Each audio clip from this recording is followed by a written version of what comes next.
a un nivel legal y no tenemos esa regulación. Esta jurisprudencia que vamos a platicar ahorita, pues también es muy interesante, es del 2015 y nos habla de propaganda personalizada de los servidores públicos, los elementos para identificarla. Seguramente ya hablaron del 41 en este diplomado, ya platicaron también del 134 de la Constitución, que nos habla de aplicar con imparcialidad los recursos públicos que les sean asignados a las servidoras y a los servidores públicos. El 134, acuérdense que la reforma del 134 siempre su naturaleza fue que no se introduzcan recursos públicos en las campañas, que no se introduzcan recursos públicos en la propaganda política, en la propaganda personalizada de servidoras o servidores públicos.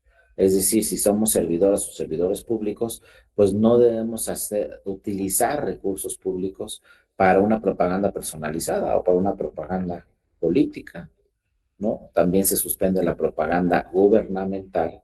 Esto con el objetivo de que no se afecte la equidad en la contienda.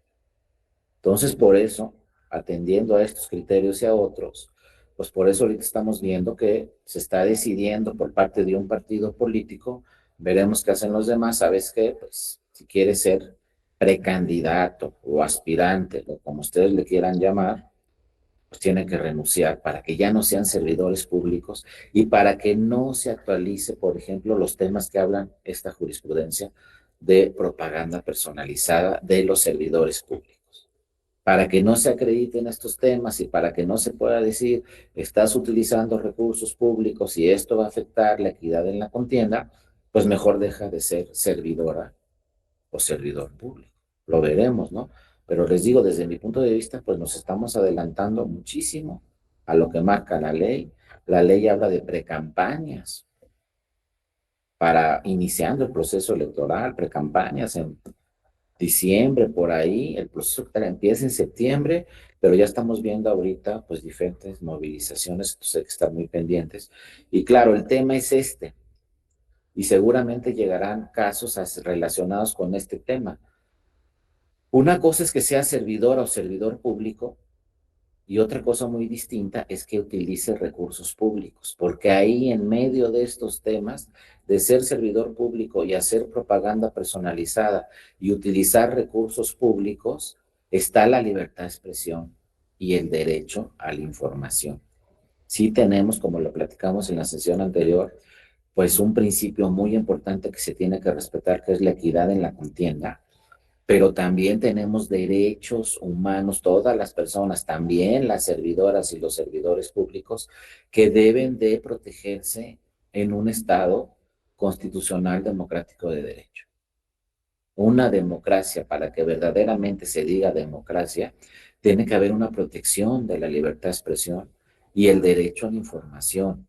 Y nuestro modelo de 2007 acota esta libertad de expresión y este derecho a la información. Lo restringe, es una restricción constitucional que muchas veces es contraria a convenciones, a tratados internacionales.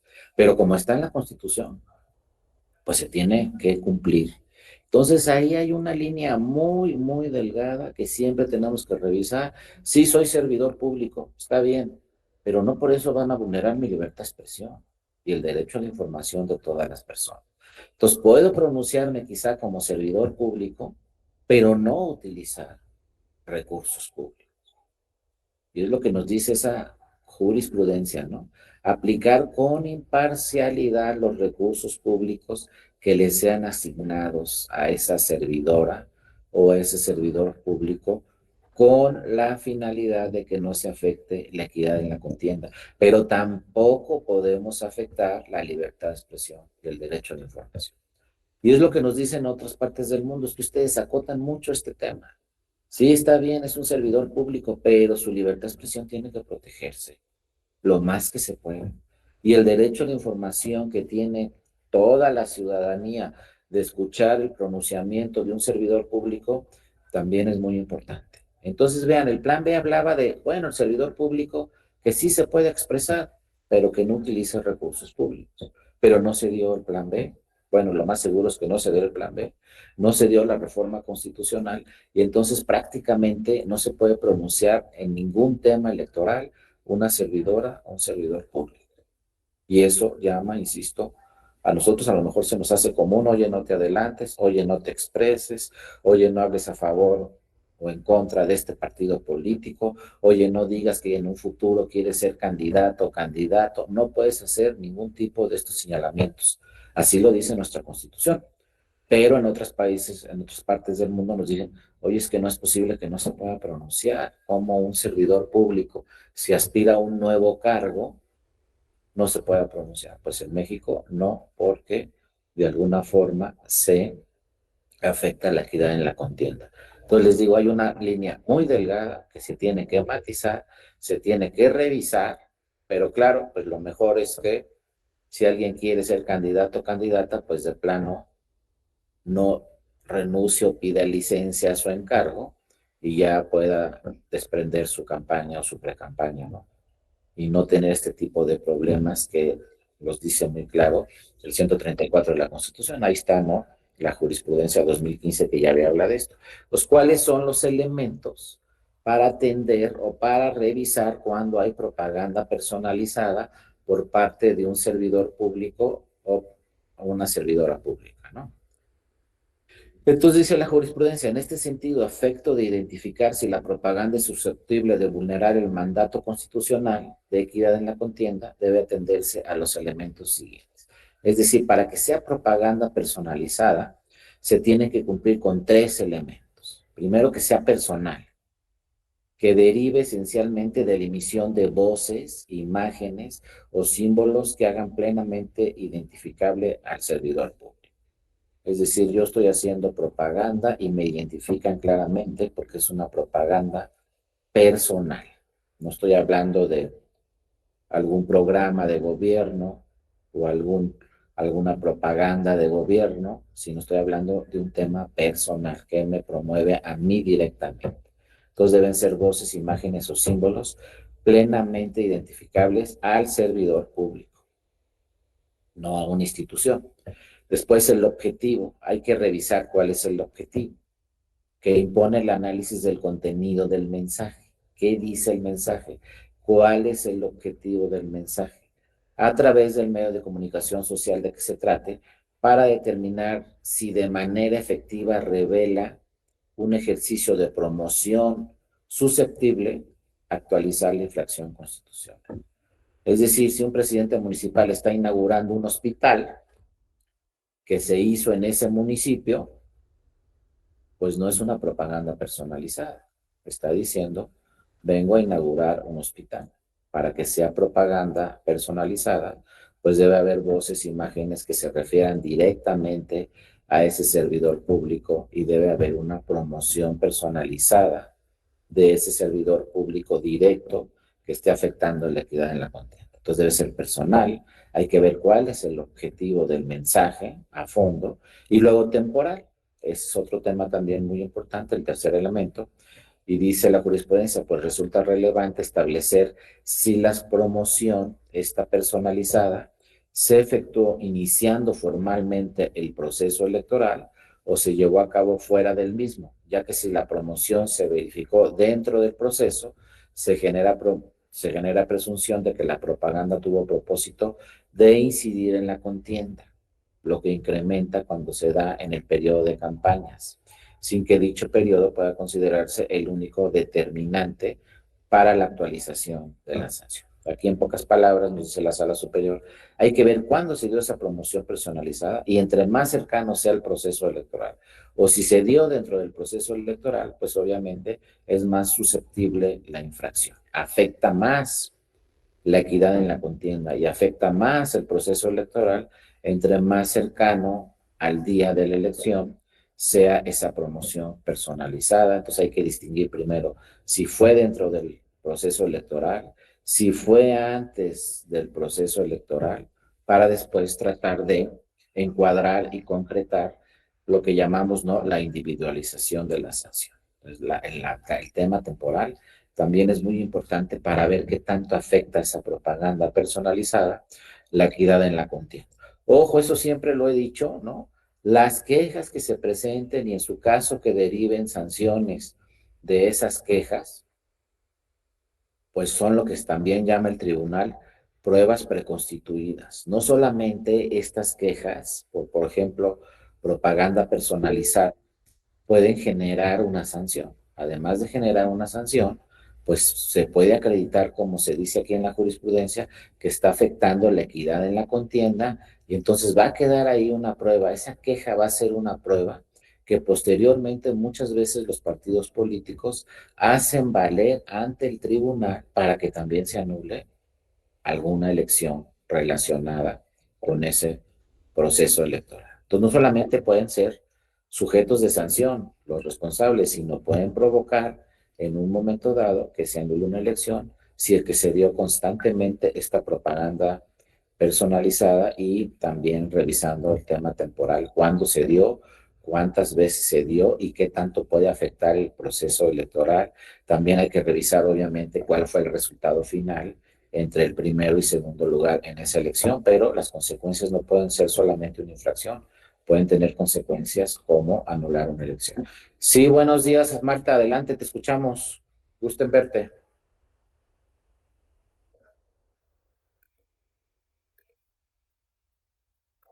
Buenos días, doctor. Buenos días, Marta. Muchas gracias. Buenos días. Fíjese que ahorita que estaba comentando, venían a mi mente algunas imágenes que he visto que están haciendo servidores públicos ahorita que estamos fuera del proceso electoral, que en las páginas oficiales de las dependencias dice, ¿no? Por ejemplo, el logo, la información del programa que se llevó a cabo, la actividad que realizó el servidor público, pero ponen al lado el loguito, esto se está dando a través de redes sociales, ponen el loguito del partido político, el emblema del partido político que está gobernando y el emblema de la administración. Y son conductas que estamos fuera del proceso electoral, ¿no? Pero cada logro le ponen así, el emblema del partido político y el emblema de la administración. Así es, Marta, eso también tendría que revisarse porque puede encuadrar en dos temas, en propaganda personalizada, en propaganda gubernamental o en propaganda que esté beneficiando a algún partido político. Inclusive ahí podría aplicar este tema. Acuérdense también, seguramente ya lo vieron, de la tesis o la jurisprudencia que tiene el tribunal que habla de culpa invigilando. Entonces, si está ahí beneficiándose un partido político con esa propaganda y eso puede afectar la equidad en la contienda, pues el partido político, como dice muy bien Marta, si no lo hizo el partido, tendría que deslindarse de esa situación.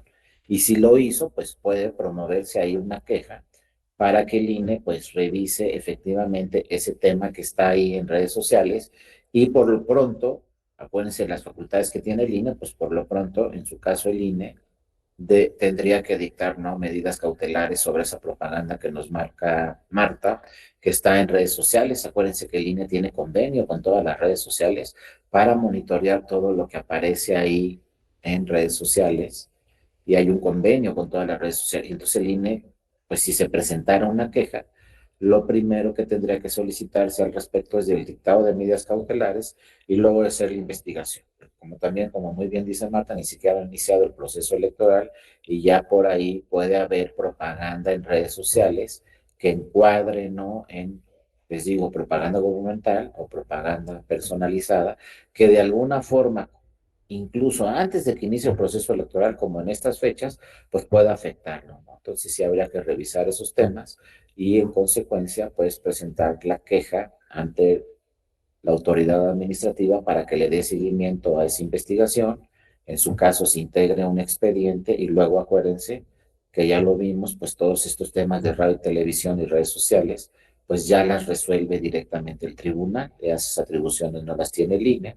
A partir de 2014, quien resuelve es el tribunal. Se integra el expediente por parte del INE, dicta medidas cautelares quizá el INE y ya posteriormente llega este asunto a la sala especializada para revisar, pues, en concreto de qué se trata, quién hizo o quién promovió esa propaganda, y también otro tema muy importante, si se pagó dinero por esa propaganda y quién pagó ese dinero de esa propaganda. Son varios los elementos que se tienen que investigar y pues quedará ahí, ¿no? Como les digo, quedará ahí como una fotografía de algo que ya está afectando un proceso electoral en futuro que todavía no inicia.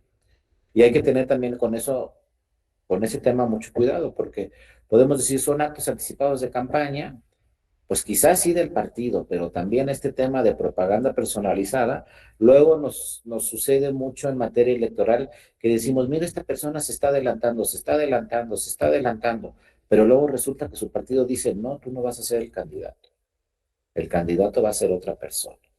Entonces ya el tema de actos anticipados de campaña, habrá que revisarlo si se está beneficiando el partido. Porque si el partido de repente cambia de candidato, de todos modos con esa propaganda se estaba beneficiando el partido. Gracias, doctor. No, a ti, Marta, muchas gracias. Se estaba beneficiando el partido con esa propaganda. Si nada más sale la persona, pues quizá el que se esté beneficiando es esa persona, como dice la jurisprudencia. Pero a lo mejor esa persona después ya no es candidata o candidato. Pero si también, como lo dice muy bien Marta, hay propaganda donde aparece el partido, pues independientemente de quién vaya a ser el candidato posteriormente o la candidata, pues se está beneficiando el partido. Ahora, si no lo hizo el partido, se tiene que deslindar, como lo ha dicho ya constantemente el tribunal. Oye, había una propaganda ahí, te estaba beneficiando y no te deslindaste. Entonces, sí debe revisar también el partido político todos estos temas y también el INE para si encuentra este tipo de propaganda que no esté autorizada, que esté afectando o pueda afectar en futuro un proceso electoral, pues inmediatamente dicte medidas cautelares y dé de baja esa propaganda, ¿no? Entonces, gracias Marta por ese señalamiento y seguramente nos vamos a encontrar muchos temas durante el proceso electoral relacionados con eso, ¿no? También otra jurisprudencia muy importante es esta 30-2015, que nos habla adquisición indebida de tiempos en radio y televisión, elementos para que se acredite la infracción. Y nos dice, si la propaganda político-electoral se coloca en inmuebles en los que se desarrolla un evento público y estuvo visible durante su transmisión en televisión, aunado a que no fue autorizada o ordenada por el INE, pues hay adquisición de tiempos en radio y televisión o de tiempos en televisión prohibida por el INE, porque ha sucedido muchas veces, ¿no? Que de repente, pues el INE, acuérdense, monitorea todo lo que aparece en televisión y el INE es la única autoridad que le va a decir a cada partido político y a cada candidatura cuánto tiempo tiene para aparecer en radio y televisión. Y entonces de repente, por ejemplo, hay un evento de un candidato o una candidata y no es un evento, no es un evento en televisión, pero luego se transmite ese evento en televisión. Entonces se está adquiriendo tiempos en radio y televisión que nunca autorizó el INE. Y luego nos dice el partido, ¿no? A la autoridad electoral, oye, no, es que yo hice un evento, era presencial, no estaba radio y televisión, no, pues ¿qué crees? Que luego lo transmitió la televisión. Entonces no fue un evento, no fue un evento, perdón, un evento personal en un lugar público o en un lugar cerrado, etcétera. Al transmitirse en televisión, ya es un evento, ya es adquisición de tiempos en radio y televisión, ¿no?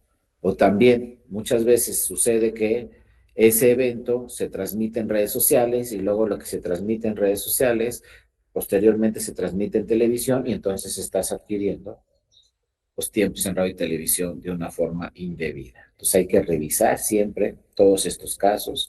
Acuérdense que hay una causal de nulidad también que nos dice que no se pueden comprar o adquirir tiempos en radio y televisión. Y es muy fácil acreditar ante un tribunal que no se compraron tiempos en radio y televisión. ¿Cómo lo acreditamos? Pues no hay contrato. Llega, por ejemplo, el partido o llega la candidata y el candidato y le dicen a la autoridad electoral, oye, pues no hay ningún contrato, enséñame dónde está el contrato donde yo contraté tiempos en radio y televisión. ¿Dónde está el contrato que firmé yo con la televisora? Y pues obviamente muchas veces no hay contrato, ¿no? Son actos simulados. Pero por eso la causal de nulidad dice compra o adquisición de tiempos en radio y televisión. Cuando yo adquiero tiempos en radio y televisión como partido o candidato, No va a haber un contrato.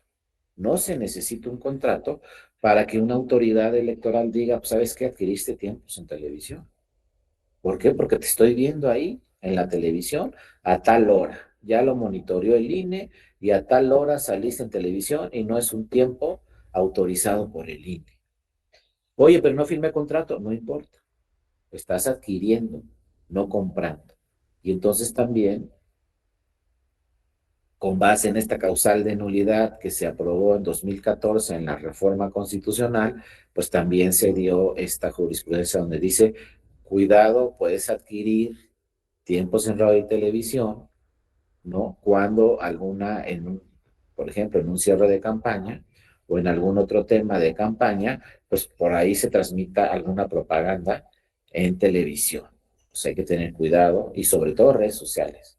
Ustedes imagínense en las campañas todo lo que se puede transmitir en redes sociales. Muchísimas cosas. Pues hay que tener cuidado con toda esa propaganda y revisar, ojo, caso por caso, cada caso en concreto lo tenemos que revisar necesariamente, uno por uno, cada caso, ¿no?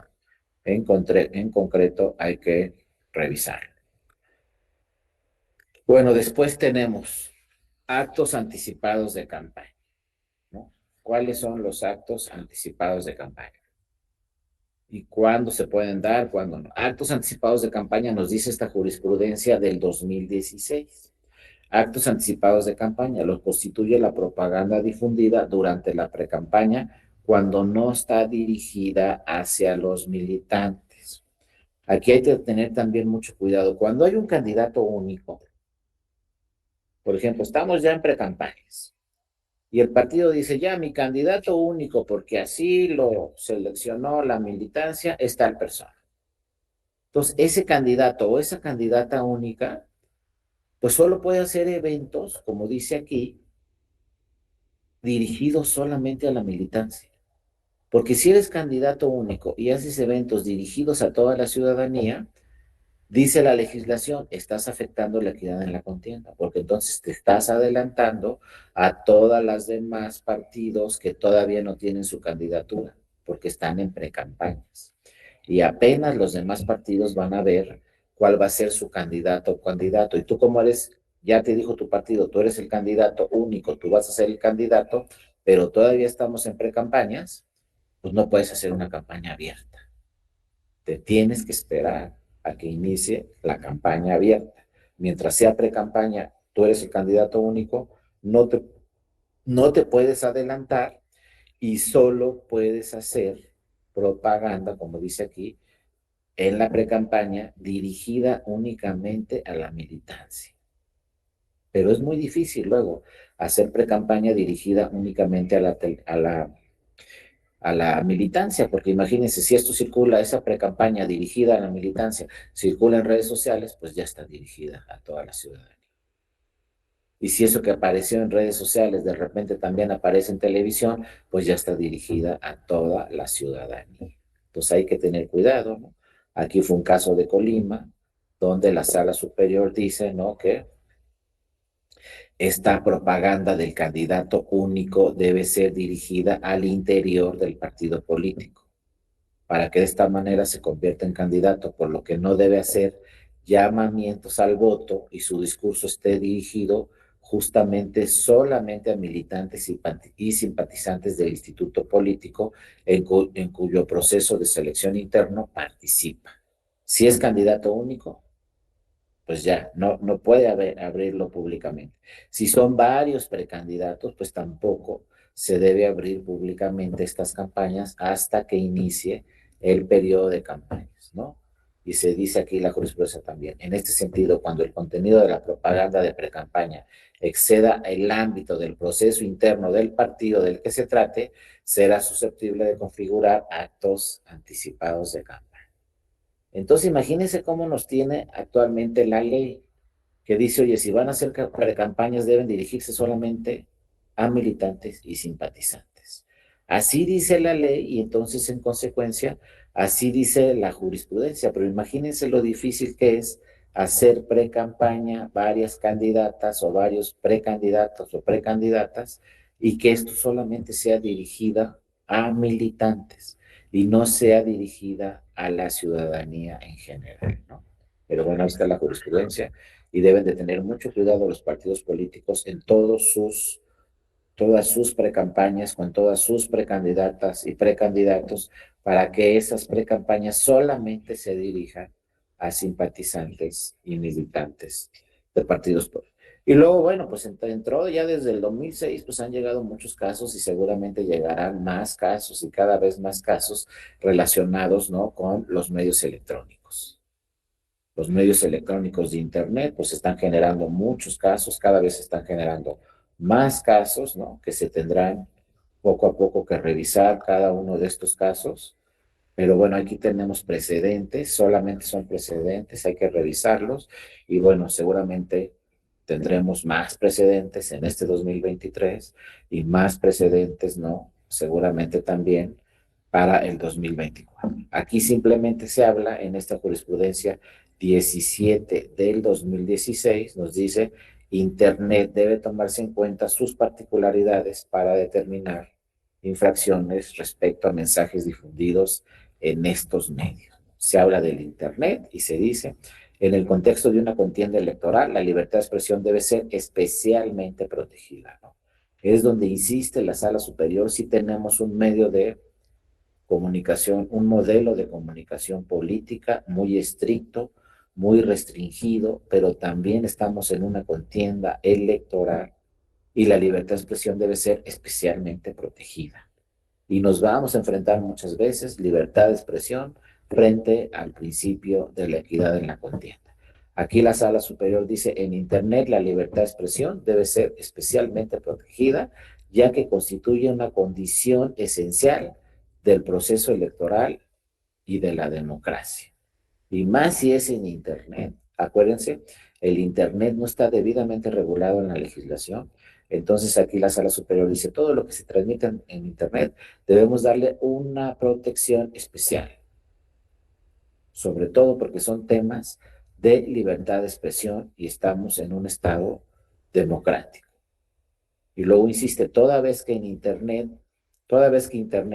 tiene una configuración y un diseño distinto de otros medios de comunicación.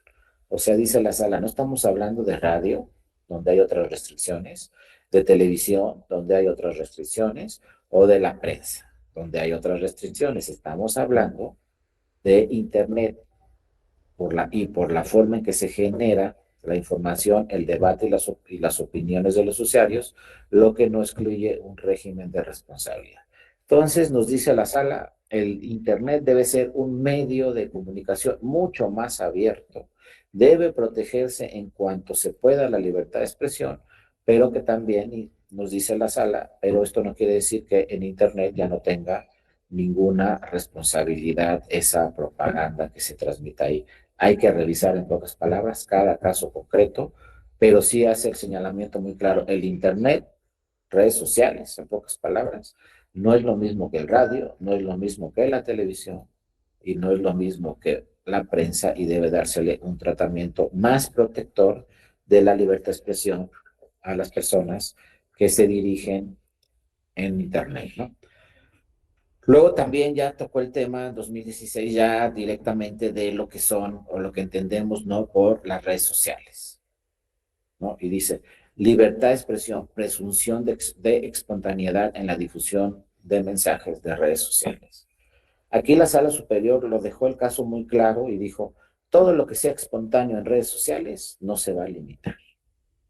Todas las expresiones espontáneas en redes sociales no se pueden restringir. Se presume que lo espontáneo debe de respetarse ahí la libertad de expresión de todas las personas. Entonces, si yo entro a una red social y lo que diga es espontáneo, no va a tener ninguna restricción. Ahora, ¿cuándo no es espontáneo? Pues si a mí me pagan por decir una propaganda en redes sociales a favor o en contra de un partido, de una candidatura, ya no es espontáneo y es ahí donde tiene que restringirse y donde pueden aparecer sanciones a esos responsables, porque lo que están diciendo en redes sociales no es espontáneo, tiene ahí una intención de por medio Y eso también puede afectar la equidad en la contienda, sobre todo si se está pagando a una persona, como ya hay muchos casos que ustedes conocen y seguramente revisaron, los youtubers o los que aparecen en YouTube o las personas famosas, etcétera, si se les pagó para hacer determinada propaganda política, eso ya no es espontáneo.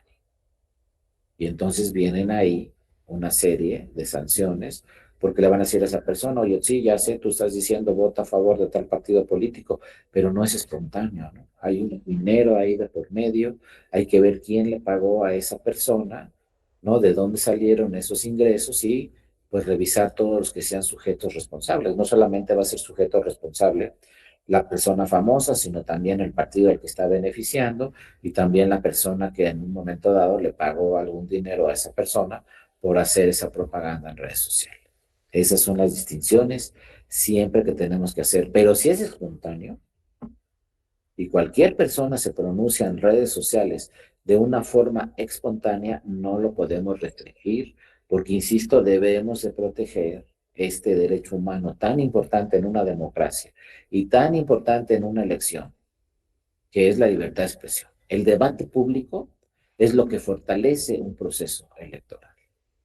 Entonces hay que buscar siempre la interpretación que restrinja lo menos posible la libertad de expresión. Deben buscar siempre interpretaciones las autoridades electorales que fortalezcan la libertad de expresión de todas las personas. Cuando hay ahí, se afecta el principio de la equidad en la contienda, cuando se afecta el principio de imparcialidad, cuando se afecta el principio de neutralidad, entonces ahí van a ser los límites.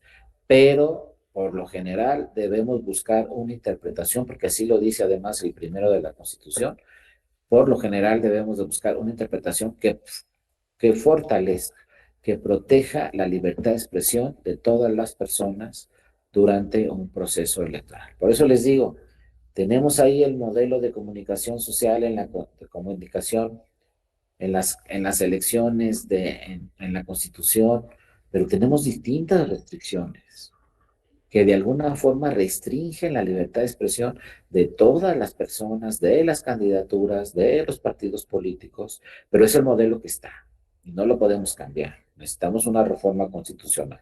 No se dio la reforma constitucional, hay que atender a esas restricciones constitucionales, pero siempre buscando de alguna forma también fortalecer la libertad de expresión de todas las personas. Porque si bien es cierto, ahí está la restricción en el 41 de la Constitución, hay restricciones también en el 134 de la Constitución, también hay que ver otras normas constitucionales, no solo quedarnos ahí en las restricciones.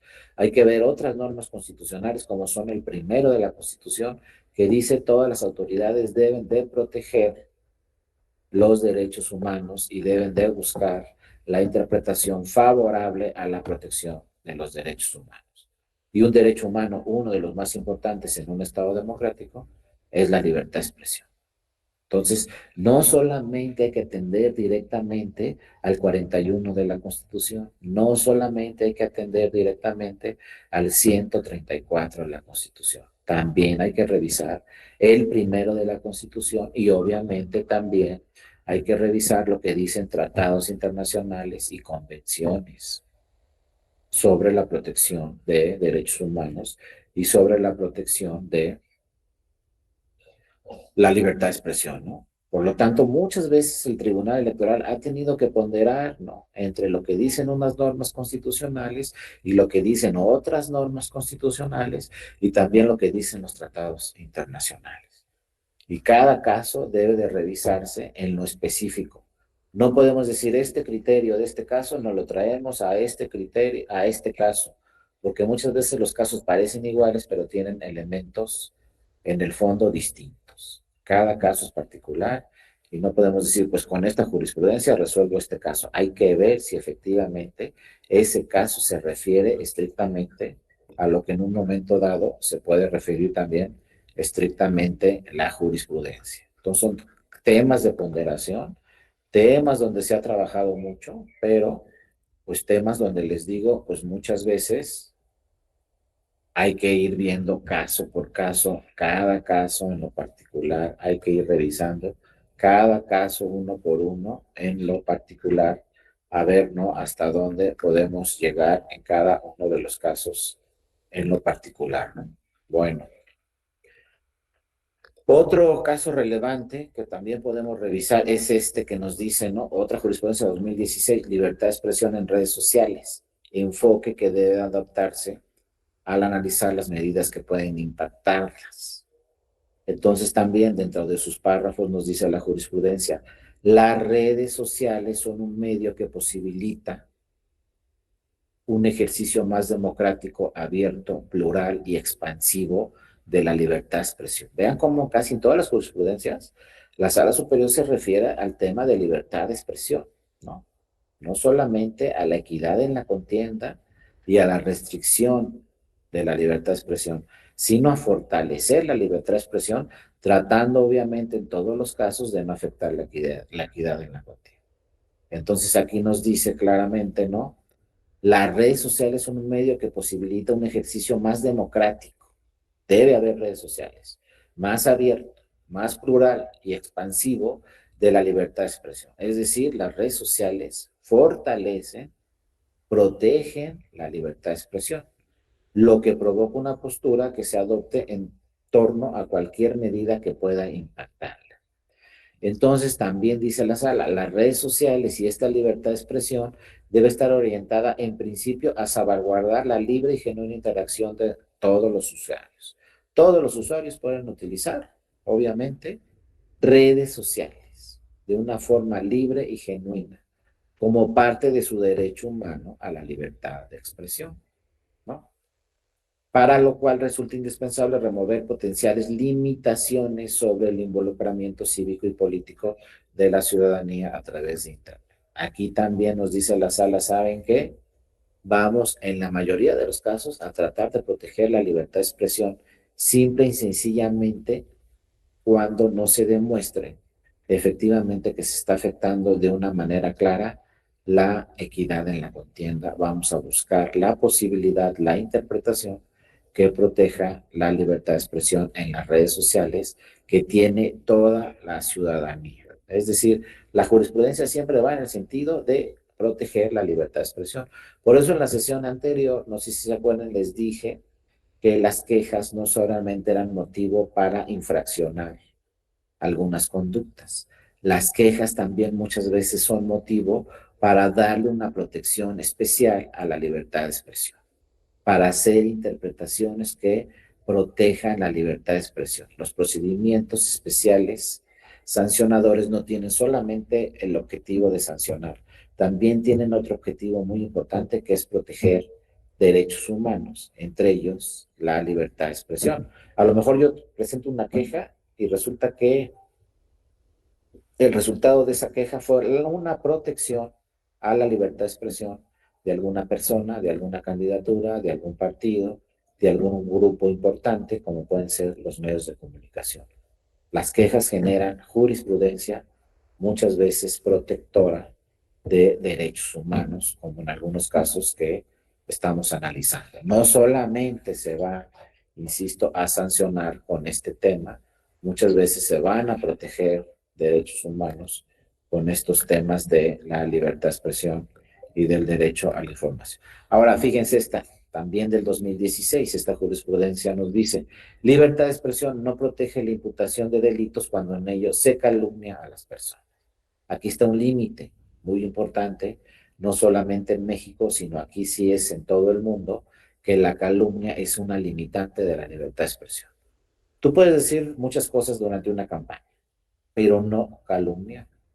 Ahora, hay que revisar, por ejemplo, qué dicen los tribunales, sobre todo los que están más avanzados son los tribunales europeos y la Corte de Estados Unidos de América, que ha tocado estos temas de la calumnia y la libertad de expresión.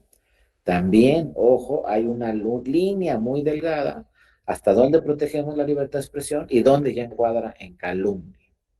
Hay una línea muy, muy, muy delgada que siempre tenemos que atender. Por ejemplo, yo les pregunto, ¿qué puede decir una candidata o un candidato durante una campaña? Pero que no encuadre en calumnia. Por ejemplo, si yo soy candidato y digo, no, pues mi adversario, el del otro partido, reprobó quinto de primaria, entonces es muy mal estudiante. Pues ¿saben qué? Pues más vale que haya reprobado quinto de primaria, porque si no reprobó quinto de primaria es calumnia. Y entonces van a venir ahí distintas consecuencias. Entonces, ¿qué puedo decir, por ejemplo? Como nos dice el Tribunal Constitucional alemán, pues no hagas afirmaciones, porque si no estás seguro de lo que estás afirmando, pues puede ser una calumnia, mejor opina solamente. Fíjense, si yo en vez de decir, es que el candidato del otro partido reprobó quinto de primaria, si yo digo, no, ¿saben qué? Yo estudié con él en la primaria y fue muy mal estudiante. Vean cómo estoy diciendo casi lo mismo, pero no es calumnia, porque no estoy afirmando. No estoy diciendo reprobó quinto de primaria, simplemente estoy diciendo, yo estudié con él en la primaria y fue muy mal estudiante. Pues es una opinión. A lo mejor llega otra persona y nos dice, no, no era tan mal estudiante. No le gustaban las matemáticas, pero no era mal estudiante. Ah, bueno. Y llega otro, no, pues para mí sí era bueno. Ah, bueno, pues cada quien está opinando, ¿no? Y la opinión no se puede restringir. Pero si digo reprobó quinto de primaria y no reprobó, entonces sí, ahí ya estaríamos encuadrando en una calumnia. Esa es la gran distinción. Entonces es mejor opinar. Mientras yo opine, nadie va a limitar mi opinión. Pero ya cuando afirme y no sea cierto eso que esté diciendo o no tenga las pruebas para acreditar esa afirmación, entonces puede encuadrar en calumnia. Entonces aquí nos dice la sala, la libertad de expresión, uno de sus límites son las calumnias, ¿no? Acuérdense que todos los derechos humanos tienen límites. Todos los derechos humanos tienen límite. ¿Cuál es el límite? Otro derecho humano que se enfrente a ese derecho humano. Entonces, la libertad de expresión, ¿cuáles son sus límites? Pues las calumnias a las personas, hacer afirmaciones donde se afecte el derecho de otras personas, porque esas afirmaciones no son ciertas. Hay que tener en esos temas mucho cuidado. Jaime, por ahí, no sé si querías participar, por ahí vi, ¿sí? En eso, Adelante, Jaime. la calumnia, precisamente en estos cursos lo han comentado otros profesores, que hay un elemento subjetivo que no solo basta con la afirmación, está de las sabiendas, o sea, tienes que acreditar si tú acusas que la persona que te calumnió, o sea, tenía conocimiento de que ese hecho era falso, ¿no? Lo que a veces cuesta un poco más de trabajo, pues denunciarlo a través de un PES, ¿no? Ese elemento del dolo, a lo que creo que es lo que le dicen malicia efectiva o malicia, tiene un término jurisprudencial. Es cuanto de mi comentario, de la calumnia. Así es exactamente, Jaime. Si lo haces de una forma deliberada y de mala fe, pues también, como lo señalas tú, que está la jurisprudencia del tribunal, puede encuadrar eso en una calumnia. Entonces hay que revisar todos esos temas. A mí me gusta mucho lo que dice el Tribunal Constitucional alemán, que dice, pues no afirmes, mejor nada más opina, porque si afirmas, luego tienes que demostrar esa afirmación, ¿no? Pues hay que tener cuidado con lo que digamos como candidatas o como candidatos o como partidos políticos o como cualquier ciudadana o ciudadano. También hay que tener cuidado y mejor, en vez de evitar afirmaciones que luego no podamos demostrar que es cierto esa afirmación, pues mejor solamente opinamos, ¿no? Y no encuadramos en este tema de la calumnia que sí está ahí de alguna forma afectando la libertad de expresión, y ese es uno de los grandes límites de la libertad de expresión, la calumnia, y tiene responsabilidades esta figura de la calumnia si es que se da, ¿no? Entonces, pues hay que tener mucho cuidado y son límites que tienen todos los derechos humanos, entre ellos la libertad de expresión. Otro tema, ya seguramente que nos dice Jaime aquí, me quedo con decir que estamos, exactamente. Muy bien, Jaime. Bueno, otro tema muy interesante aquí es el de las personas famosas. Este seguramente ya lo revisaron, acuérdense, es un caso que se dio también en el 2015, cómo debemos de manejar las redes sociales, como el Twitter, etcétera. Se estimó que las personas famosas no son sujetos obligados de la norma que establece en la veda electoral, es decir, una persona famosa, pues se puede pronunciar, aunque sea en una veda electoral inclusive, pero sin que haya determinada exigencia, obligación, dinero de por medio, como dice también Jaime, que sea un tema con un objetivo en particular, ¿no? Tendencioso, no debe ser espontáneo. Si no es espontáneo, entonces sí se va a tener que restringir la expresión que hagan personas famosas durante cualquier etapa del proceso electoral, ¿no? Entonces aquí se dice, se estimó que las personas famosas no son sujetos obligados de la norma que establece la veda electoral durante los 3 días anteriores a la elección y durante la misma, el desarrollo de la jornada electoral o de la elección.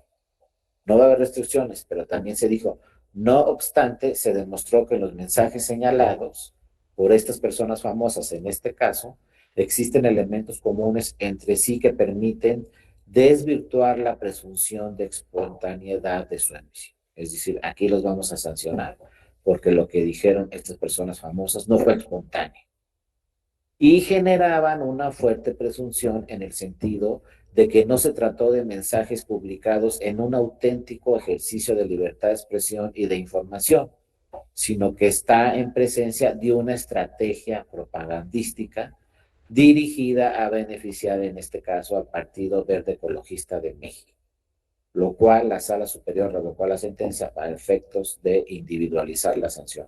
Aquí dijo la Sala Superior, hay que sancionar a estas personas famosas porque era una estrategia política de un partido político, no fue espontáneo como lo señaló Jaime, y entonces aquí sí, en un momento dado, hay que sancionar.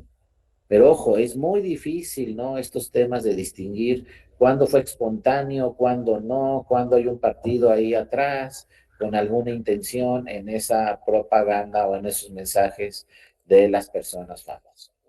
Aquí también nos dice Karina, buen día, el tema de calumnia aplicada cuando se acusa a una persona no termina una etapa de su desarrollo humano. En Baja California denunciaron calumnia y violencia política e institucional y por este padecimiento se dedica a hacer fraudes, a hacer trampas, a extorsionar a las personas y a mentir con mucha facilidad. Exactamente, entonces por eso tenemos que darle un seguimiento muy especial a la calumnia. Y acuérdense, la calumnia estamos hablando de materia electoral, pero como dice también muy bien Karina, la calumnia aplica en todas las materias y hay que revisar este tema de la calumnia. Muchas veces pues hay una cortina ahí de humo y dicen es mi derecho humano de la libertad de expresión y se tiene que proteger mi libertad de expresión, es un derecho democrático, es un derecho humano, pero como dice Karina y como dice el Tribunal Electoral, cuando esa calumnia tiene otra, cuando esa libertad de expresión tiene otras intenciones, y también lo dijo Jaime en otras palabras, pero cuando esa libertad de expresión tiene otras intenciones, no es espontánea, no es de buena fe, entonces ahí es donde se tiene que sancionar. Independientemente que esté en el ejercicio de su libertad de expresión, si tiene otras intenciones, esto puede afectar un proceso electoral y por lo tanto se debe de sancionar este tipo de expresiones que tienen, como se dijo aquí en el caso del verde, una estrategia propagandística dirigida a favorecer al verde. Y nadie se puede pronunciar a favor de un partido político de una forma intencional, mucho menos en la época de veda, en un proceso electoral. Aquí nos dice José San Vicente Martínez, hay una tesis emitida por la primera sala de la Suprema Corte de Justicia de la Nación, en donde señala que la libertad de expresión, la Constitución no reconoce el derecho al insulto. Es una tesis también muy interesante, José, y efectivamente la libertad de expresión, la Constitución no reconoce el derecho al insulto. Hay que ver también esos casos. Sí, adelante, José, te escuchamos. Buenos días.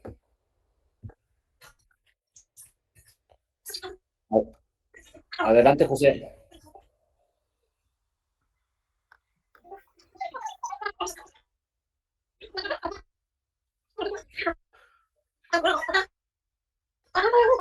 No te escucho bien, José. No sé si los compañeros lo estén escuchando bien. ¿Se escucha bien, Jaime, José? Maestro, se escucha como que muy adelantado, como Sí, si se escucha tuviera, mal tu micrófono, sí, se José. escucha como estuviera Se adelantándose, escucha así como muy acelerado. rápido, José. No sé si hay algún problema ahí en tu audio, porque no te escucho. No te escuchamos bien, José. A lo mejor si te quitas el micrófono y hablas directo, porque sí nos interesa, fíjate tu caso ahí que nos señalaste de la corte. Ah, ok, escríbenos ahí, José, en el chat y lo revisamos, porque si hay ahí algún problemilla con tu audio. Bueno, lo que nos escribe José aquí el tema, pues les decía, bueno, ahí quedó este tema, ¿no? De las personas famosas y este es el más importante, ¿no? Este no se les vaya a pasar. Es muy importante esta tesis porque esta tesis le da la protección más amplia a los periodistas. Esta tesis, vía algunos temas que llegaron al tribunal, pues habló ya claramente de cuál es la función de los periodistas y y qué deben hacer los periodistas y hasta dónde llega la libertad de expresión y el derecho a la información de los periodistas, que créanme que es una protección muy importante que le da el Tribunal Electoral a los periodistas, a los medios de comunicación. Y dice, quienes ejercen el periodismo tienen el derecho a contar con las condiciones de libertad e independencias requeridas para cumplir a cabalidad con su función crítica y mantener informada a la sociedad. Entonces dicen, en este asunto 593-2017, dice la Sala Superior, en este recurso de apelación, ¿no? La labor de los periodistas debe ser protegida en todo ámbito del derecho, incluida en la materia electoral. La libertad de expresión de los periodistas es un pilar de la democracia, así lo señalan diversos tratados internacionales. También dice la sala, los periodistas tienen una labor fundamental en el Estado democrático, por lo tanto gozan de especial protección. Es decir, hay que darles una especial protección a quienes manejan los medios de comunicación, a quienes son los periodistas. Especial protección en el ejercicio de sus derechos humanos fundamentales reconocidos en la Constitución y en los tratados internacionales. La prensa independiente y crítica es esencial en un sistema democrático. Entonces, ojo, restringir o acotar lo que diga un periodista tiene que ser un elemento muy excepcional y debidamente justificado. Obviamente los derechos no son absolutos, como ya lo vimos. Hay derechos que se deben delimitar cuando se afecte la reputación de algunas personas o se afecte la protección, la seguridad nacional, la salud o la moral de otras personas. Pero también dice en este asunto que resolvió la Sala Superior 2, dice, la protección al periodismo no solo comprende la protección a las personas físicas, sino también a las personas morales que estén vinculadas con esta actividad. Es decir, hay que proteger a todos los medios de comunicación. La Suprema Corte también dice, hay que darle un máximo grado de protección constitucional a lo que se ha difundido públicamente y al debate público que manejan muchas veces los medios de comunicación. Aquí se están muy en sintonía el Tribunal Electoral y la Suprema Corte cuando hablamos de periodistas, cuando hablamos de medios de comunicación. Dicen hay que darles la protección más amplia. Dice también la sentencia de la Sala Superior. La actividad periodística goza de una presunción de licitud que en su caso debe ser desvirtuada. Es decir, aquí dice la Sala Superior, de entrada todo lo que digan los medios de comunicación, todo lo que digan los periodistas es lícito y es de buena fe. Ahora, si alguien dice que no es cierto, no es lícito, no es de buena fe, lo tiene que acreditar con pruebas. Vean cómo viene también esto desde la teoría del Tribunal Constitucional alemán, que pues de entrada puedes decir todo lo que tú quieras. Y si se va a limitar, tienes que demostrarlo con pruebas. Y luego dice la sala. Y en caso de duda, no se va a limitar la libertad de expresión a estas personas, a los periodistas.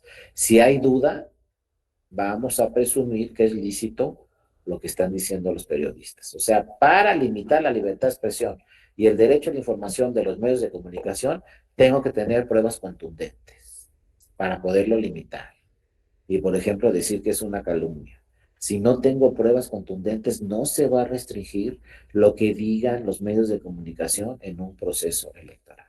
Y entonces, vía ese asunto que se resolvió, ese recurso de apelación de 2017, en 2018 se generó una jurisprudencia. Esta jurisprudencia 15 de 2018, que todavía está vigente, es una jurisprudencia muy importante que va a aplicar para el 2024 y nos dice, ¿no? Protección al periodismo, criterios para desvirtuar la presunción de licitud de la actividad periodística. Porque de entrada la Constitución, los tratados internacionales, la Suprema Corte y el Tribunal Electoral y la Corte Interamericana de Derechos Humanos dicen que de entrada todo lo que digan los medios de comunicación es lícito, ¿no? Entonces se dice, la libertad de expresión, incluida la defensa, en principio implica la inviolabilidad de difundir opiniones, información, ideas. Pueden difundir, como dice aquí, cualquier opinión, cualquier información, cualquier idea. Vean cómo no habla de afirmaciones, ¿no?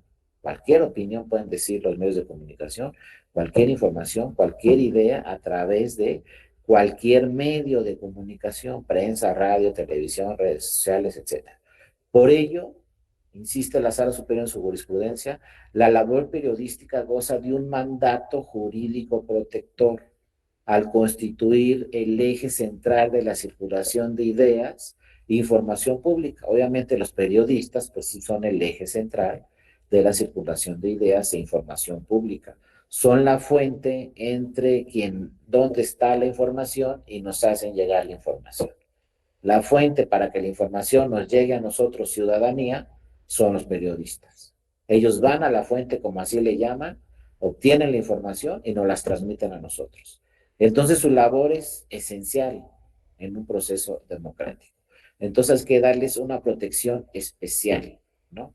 En este sentido, nos dice la sala, la presunción de licitud de la que goza la labor periodística solo puede ser superada, o sea, todo es lícito y solo podrá ser superada esta presunción de licitud cuando exista una presunción cuando exista una prueba en contrario de lo que se está diciendo. Pues aquí también la Sala Superior nos dice, ¿sabes qué? Para que yo pueda restringir un medio de comunicación, para que yo pueda restringir a un periodista y en su caso sancionarlo, necesito prueba en contrario de que lo que está diciendo no es lícito. Prueba contundente, en pocas palabras, de lo que está diciendo no es cierto, no es lícito, etcétera. Porque además, fíjense, subraya la sala, y si hay duda de lo que está diciendo es lícito o no, dice la sala, ante la duda, la autoridad electoral, cualquier autoridad electoral, debe de optar por aquella interpretación de la norma que sea más favorable a la protección de la labor periodística. Entonces, si tengo dudas de lo que está diciendo es cierto o no, es lícito o no, me voy a ir por la protección de la libertad de expresión de ese periodista y del derecho a la información. Entonces, para que se restrinja a un periodista su libertad de expresión, imagínense, necesitamos una prueba contundente en contrario que demuestre que lo que está diciendo no es lícito. Y es una jurisprudencia y debe de aplicar, ¿no? Para todas las autoridades electorales. Aquí nos dice José, bueno, como José San Vicente Martínez, nos dice, como bien lo señala la Suprema Corte de Justicia de la Nación, la libertad de expresión es plena, exactamente, pero con límites, ya que existen condiciones en las que no debe llegar el insulto, ya que la Constitución no reconoce un derecho al insulto o la injuria gratuita. Sin embargo, tampoco veda expresiones inusuales, alternativas, indecentes, escandalosas, excéntricas o simplemente contrarias a las creencias y posturas mayoritarias, aun cuando se expresen acompañadas de expresiones no verbales sino simbólicas.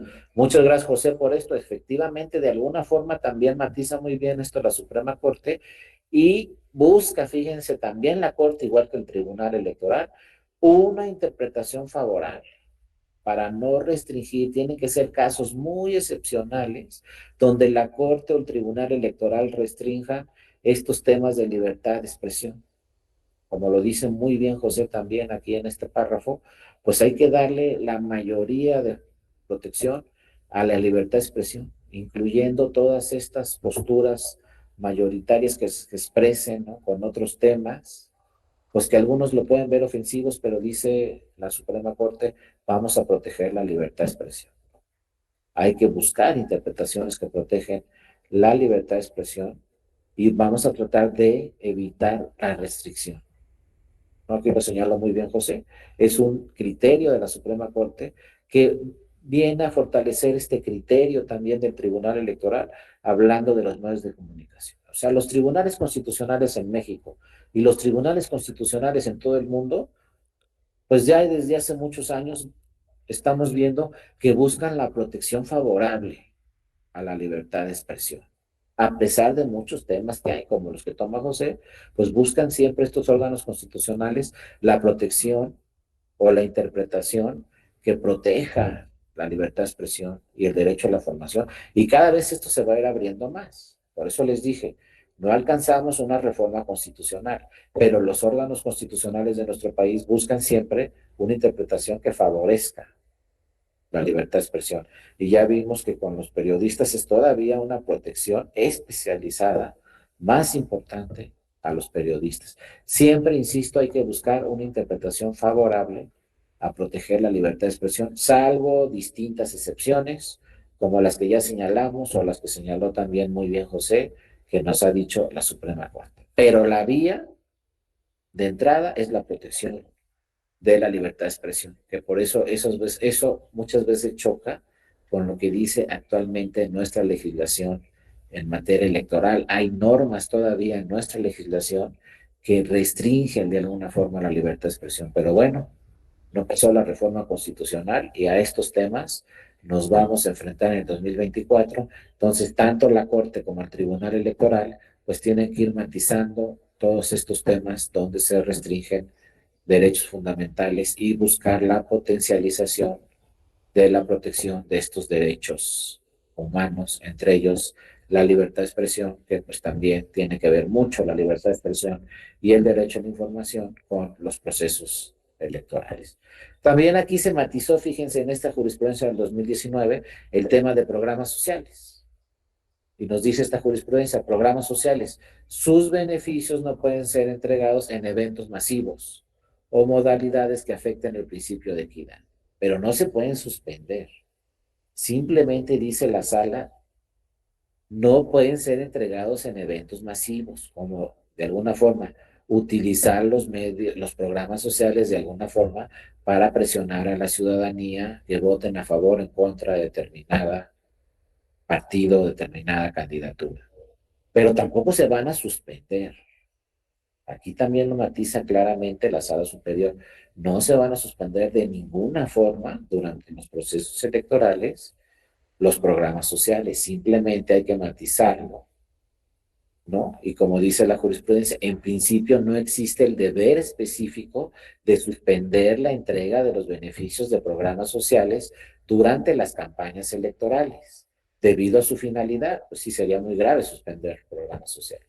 Sin embargo, atendiendo a los principios de imparcialidad, equidad y neutralidad que tantas veces hemos platicado, que deben observarse en los procesos electorales, los beneficios de los programas sociales no pueden ser entregados en eventos masivos o en modalidades que afecten el principio de la equidad en la contienda electoral, toda vez que las autoridades tienen un especial deber de cuidado para que dichos beneficios sean entregados de tal manera que no generen un impacto negativo o se pongan en riesgo los referidos principios.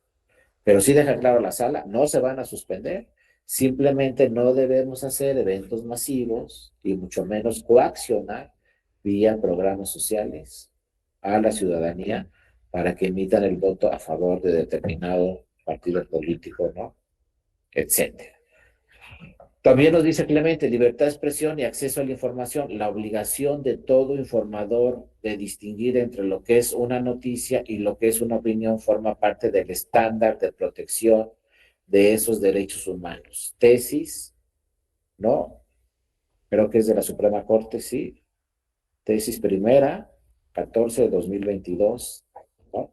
Es justamente lo que estamos diciendo. Muchas gracias por este dato, Clemente Cristóbal Hernández, te lo agradezco mucho, porque es justamente lo que estamos hablando. Hay que distinguir una noticia y una opinión.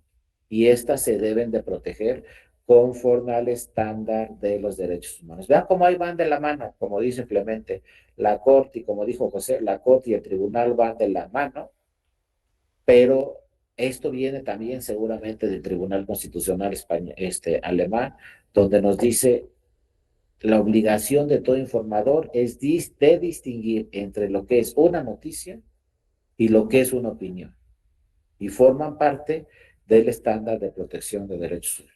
Pero siempre hay que distinguir estas dos palabras, ¿no? Te estoy dando esta noticia, te estoy afirmando que sucedió esto, o estoy dando esta opinión, que es distinto. Muchas gracias, Clemente, porque es justamente de lo que estamos platicando. Y bueno, aquí nos estás dando también un fundamento, una tesis de la Suprema Corte de Justicia de la Nación, que vean, no crean que tiene 1000 años, ¿no? Y esta, pues le voy a tomar aquí una foto para tenerla yo también muy presente, gracias, Clemente. Es del 2022 y viene diciendo lo que decía ya hace muchos años el Tribunal Constitucional Español. Por eso también por ahí les digo, y es muy importante.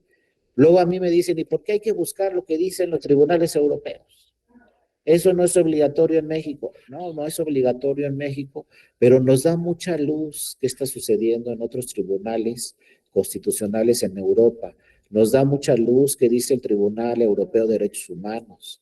Nos da mucha luz qué dice el Tribunal Europeo de Justicia, el Tribunal de Justicia Europeo, ¿no? De la Unión Europea. Todo lo que digan esos tribunales o otros tribunales en el mundo. Luego consultamos mucho aquí en el Tribunal Constitucional o la Corte Constitucional de Israel, porque también tiene muchos criterios protectores de derechos humanos. Esos hay que revisarlos y de alguna forma aplicarlos también en el sistema jurídico mexicano. Y este que nos dice muy bien Clemente, pues es un criterio que ya asume la Suprema Corte, que también asume el Tribunal Electoral y que va en el mismo sentido, proteger derechos humanos, proteger libertad de expresión, pero distíngueme muy bien cuándo es una noticia y distíngueme muy bien cuándo es una opinión, y ya vimos lo que dice también la Sala Superior sobre la protección a los periodistas, que debe ser prácticamente total, y salvo prueba en contrario, es lícito todo lo que digan los medios de comunicación. Este de programas sociales también es muy importante. Ojo, no se pueden suspender los programas sociales durante una campaña, pero tampoco debemos andar ahí, como quien dice, presumiendo los programas sociales por todos lados durante una campaña. No pueden ser entregados en eventos masivos, donde está la radio, está la televisión o están las redes sociales. Y luego este tema también muy importante, integrantes de las legislaturas, hasta dónde pueden llegar los legisladores, las legisladoras, qué pueden decir las legisladoras, los legisladores, y nos dice aquí, ¿no? Esta tesis. Servidores públicos, integrantes de las legislaturas, pueden acudir a actos partidistas si son dirigentes de un partido para realizar funciones de representación, siempre que no descuiden sus labores ni usen recursos públicos a su cargo. Entonces, yo si soy legislador, si soy diputado, si soy senador, soy diputada, soy senadora, pues puedo ir también a eventos de mi partido, pero no puedo descuidar las funciones que tengo que realizar como legislador, y tampoco puedo utilizar recursos públicos para acudir a algún evento político, ¿no? Por eso sí, no se debe disponer, como dice aquí la tesis, no se debe disponer de recursos materiales y humanos asignados a la función parlamentaria. Pero puede hacer las dos cosas, ¿no? Como dicen, los legisladores tienen un carácter bidimensional. Tienen que cumplir con su trabajo como legisladoras y legisladores, pero también pueden acudir a eventos públicos. Y este que ya lo conocemos, como el senador Dante Delgado, como dice Jaime, efectivamente, pues es senador, pero también pues es presidente de Movimiento Ciudadano, y puedo cumplir con ambas funciones, pero obviamente respetando las funciones legislativas, acudiendo a las funciones legislativas y, ojo, no utilizar recursos públicos en su función parlamentaria para temas políticos. Pero ahí está, ¿no? Es legislador y al mismo tiempo, como muy bien dice Jaime, pues es presidente del Partido Nacional Movimiento Ciudadano. Y este que ya le hemos platicado, servidores públicos sujetos a horario de labores, pueden acudir a actos proselitistas siempre y cuando sean en una hora inhábil. Esto ya también lo hemos platicado muchas veces, ¿no? Los servidores públicos pueden acudir a actos de campaña, pueden acudir a campañas, pero cumpliendo con sus horas hábiles y obviamente sin utilizar recursos públicos. Entonces hay que ver el servidor público cuál es su horario. Como ya platicamos, si su horario es de 8 de la mañana, por ejemplo, a 4 de la tarde, pues en ese horario no pueden acudir a ningún acto partidista, alguna campaña, apoyar alguna candidatura. En su horario inhábil, pues pueden ir inclusive un lunes a las 6 de la tarde, si su horario es de 8 a 4. Pueden ir un sábado, pueden ir un domingo. Nada más que esto, cuidado, se va complicando cuando el servidor público no tiene horario. Ahí sí se complica más. Y por ejemplo, cuando un servidor público no tiene horario, pues si soy presidente municipal, si soy presidenta municipal, o imagínense, soy gobernador o gobernadora, ¿cuál es mi horario? ¿Cuáles son mis días inhábiles?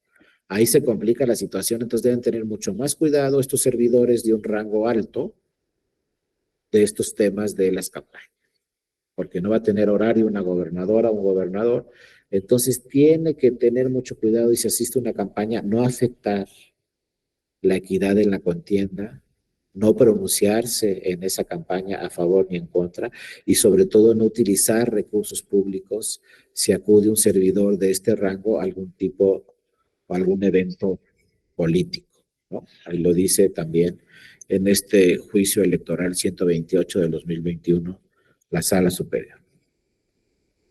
Aquí otro tema, bueno, si este tiene que ver con un tema procesal, elementos mínimos que se requieren para admitir una queja. Este también es un tema que se resolvió en el 2021.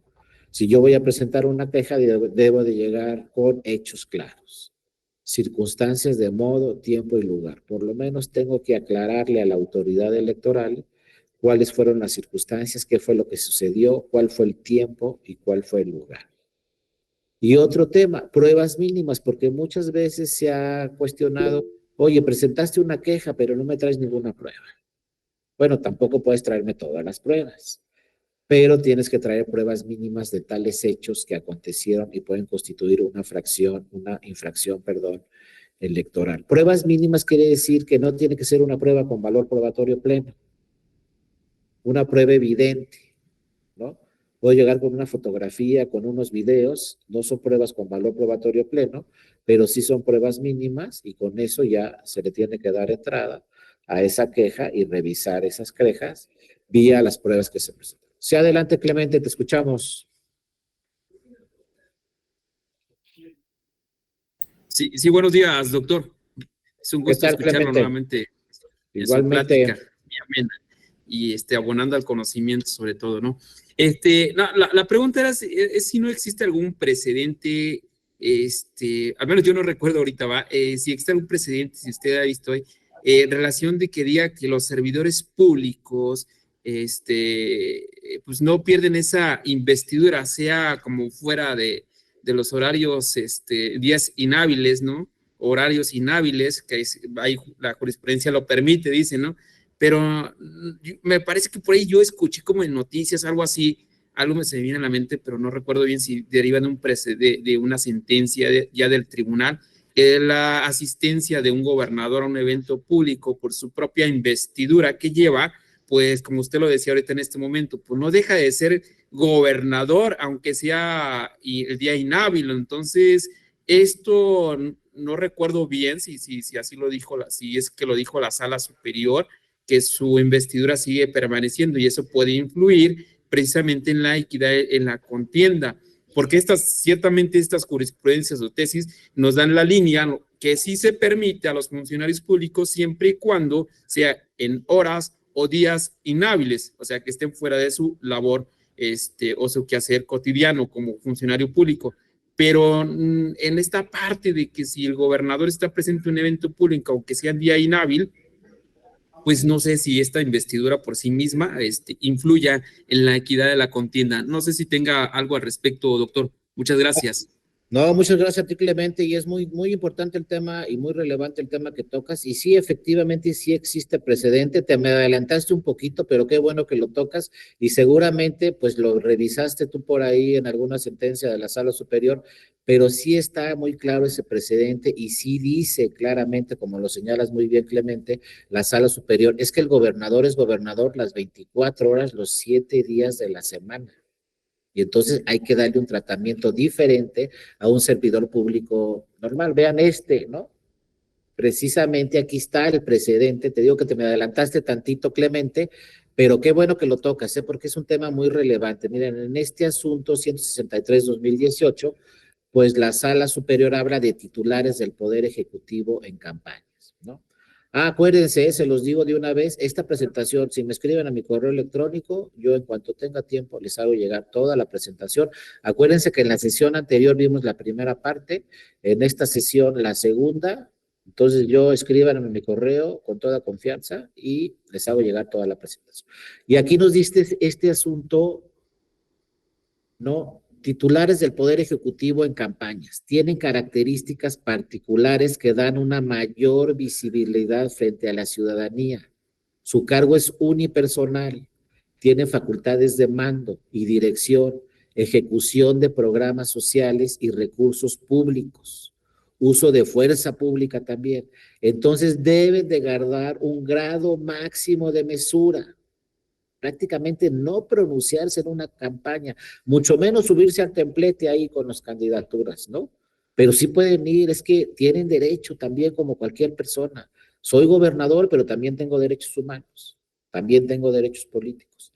Pero dice, dice la sala, debe dársele el grado, deben guardar un grado máximo de mesura, a fin de no romper con el principio de equidad en la contienda y neutralidad en el uso de recursos públicos. Entonces deben estar, pueden estar en campaña, pero no pronunciarse ni a favor ni en contra, no subirse, por ejemplo, al templete y decir yo estoy a favor de esta candidatura, etcétera, y sobre todo el tema más importante, que es el que, aunque tengamos posteriormente una reforma constitucional, este tema siempre deberá estar ahí, no utilizar recursos públicos.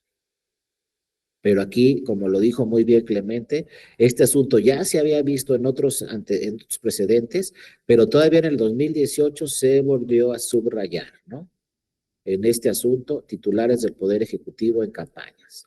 Grado máximo de mesura, no es cualquier servidora o cualquier servidor público. Nos dice aquí las características que tiene, por ejemplo, como dijo Clemente, un gobernador, tienen un cargo unipersonal, facultades de mando y dirección, ejecución de programas sociales y recursos públicos y uso de fuerza pública. Entonces estamos hablando de cualquier persona y además, como ya lo vimos, pues no tienen horario, ¿verdad? No le podemos decir a un gobernador, tú vas a trabajar de 8 a 4 y a las 5 de la tarde ya, no, pues el gobernador es gobernador.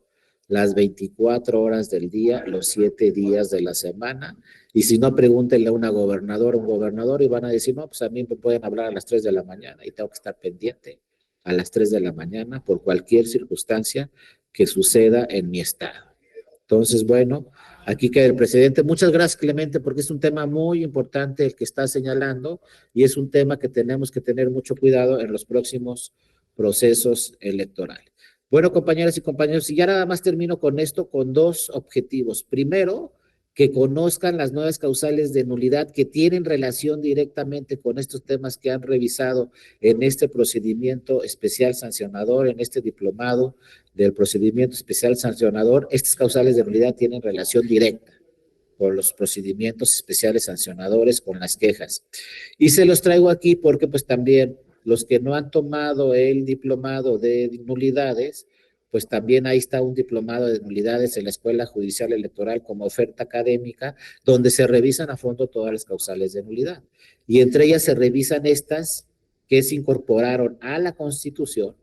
Por primera vez en nuestro país se incorporan causales de nulidad en la Constitución en el 2014 y que vean que tienen una relación directa con los procedimientos especiales sancionadores.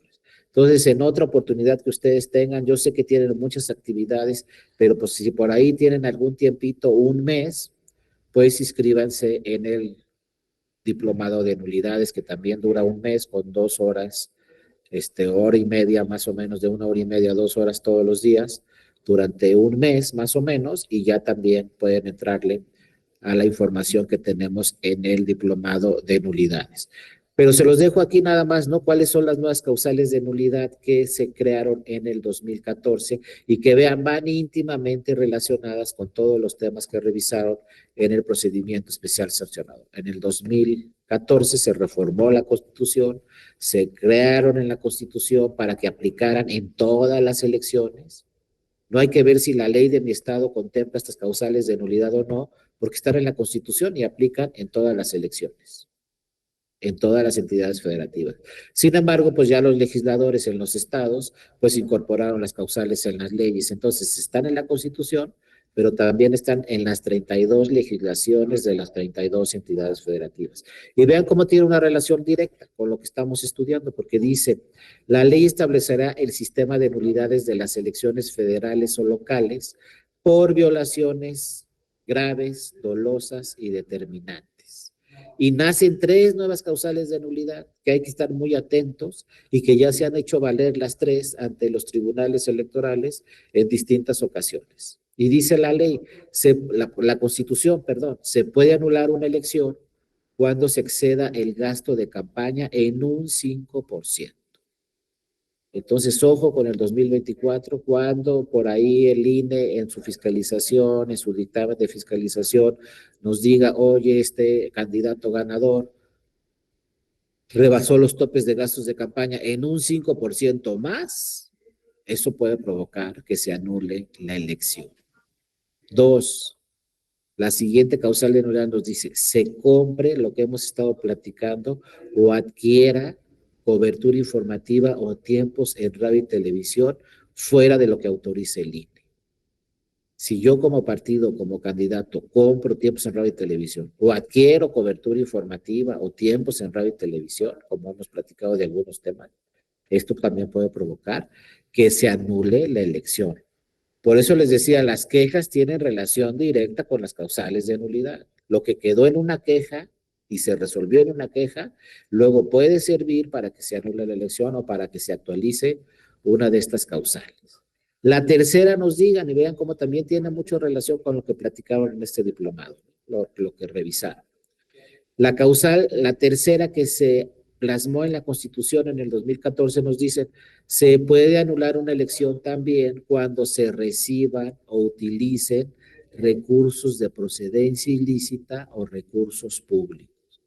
Si llega una campaña, recursos de procedencia ilícita, o llega una campaña, recursos públicos, esto puede provocar que se anule la elección.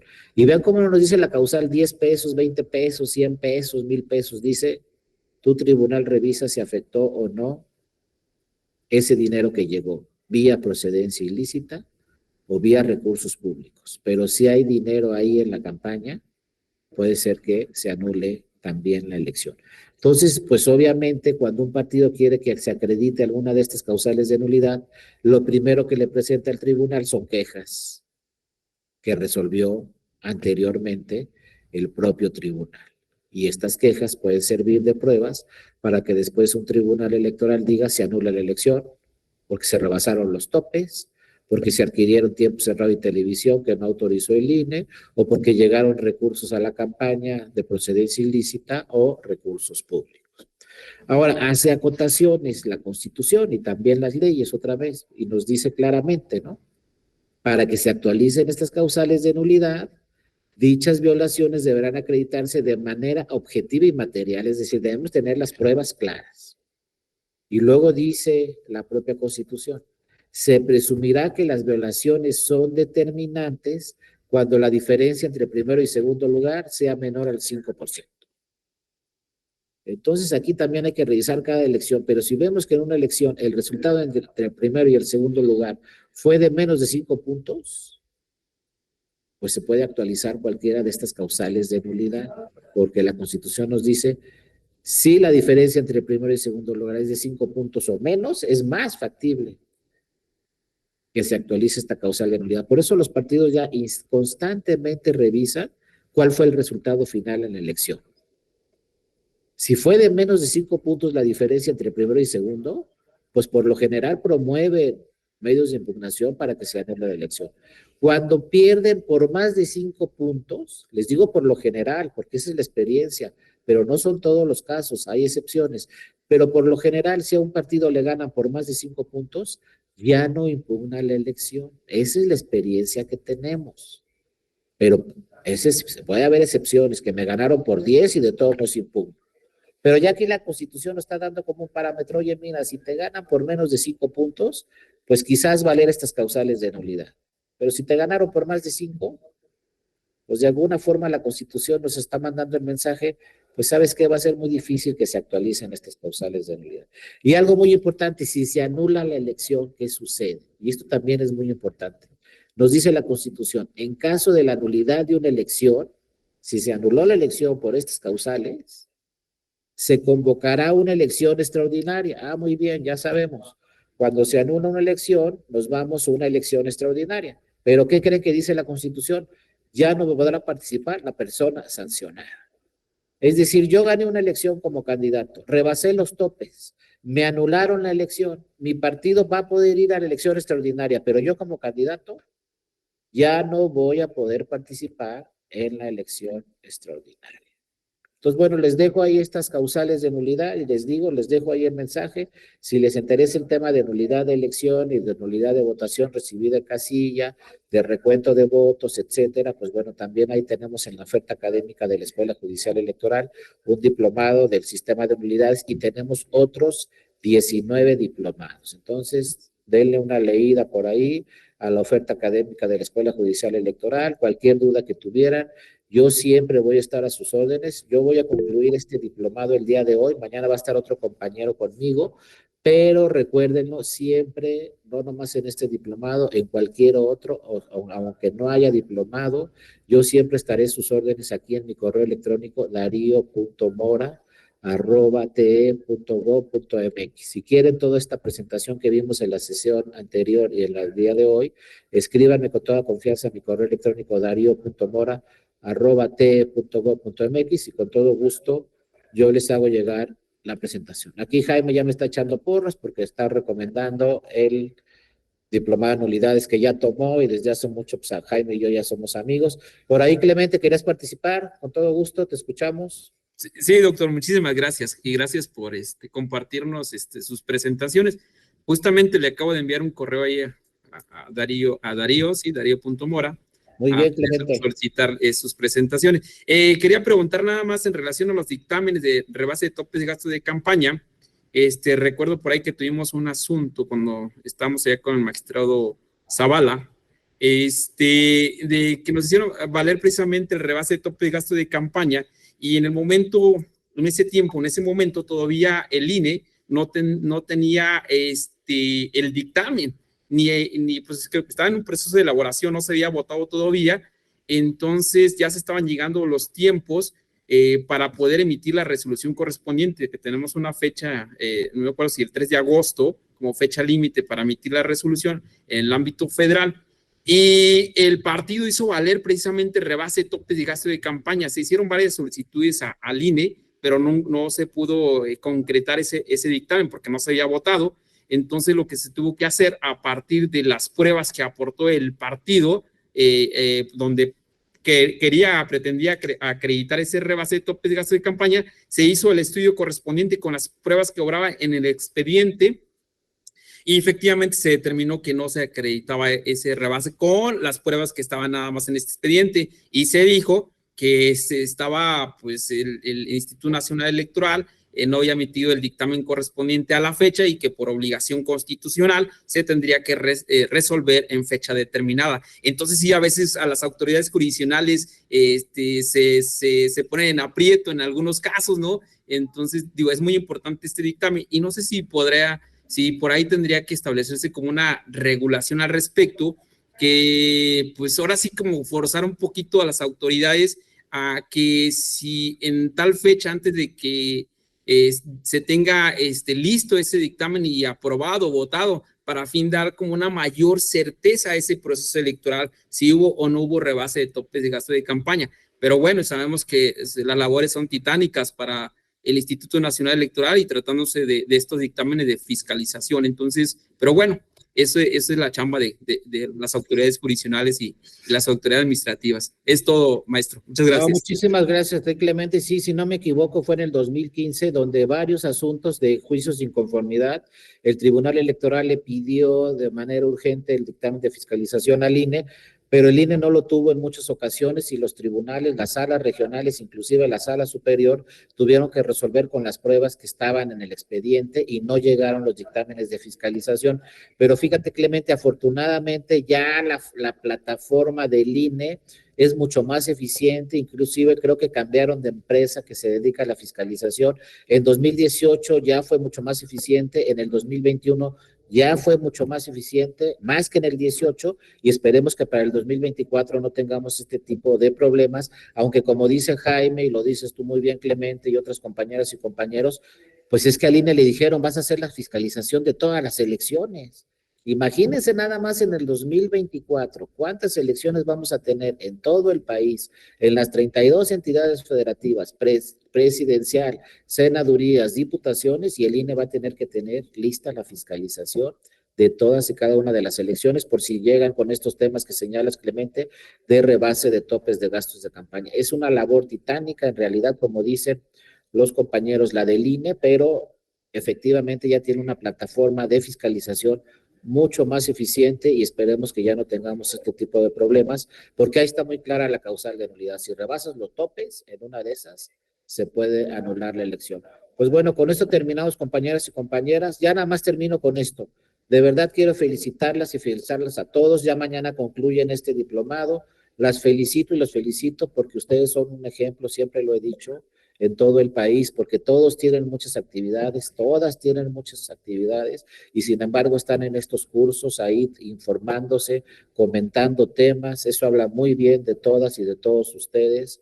Son mexicanos que son ejemplo para todas y todas nosotros, y bueno, las felicito, y ojalá nos podamos ver en otro diplomado, en otra ocasión. Si no nos vemos por ahí, pues ya saben, estoy a sus órdenes en mi correo electrónico. Les mando un fuerte abrazo y felicidades por haber concluido este diplomado. Ojalá nos veamos en otra ocasión pronto. Mucho gusto, que estén muy bien y que tengan una excelente semana. Gracias a todas y a todos. Gracias, Jaime, Clemente, muchas gracias, Elena, Melba, Laura, muchas gracias, Elizabeth, ¿no? Ana, muchas gracias. A los que no veo en pantalla también muchas gracias. José, gracias por todas tus participaciones. Mabel, Viviana, gracias a todas y a todos. Jaime, nos vemos a la próxima. Gracias, Marta. Que estén muy bien. Un abrazo fuerte para todas y todos. Y ojalá los vea en otro diplomado. Gracias. Excelente semana. Abrazo, doctor. Hasta pronto. Gracias. Abrazo, Clemente.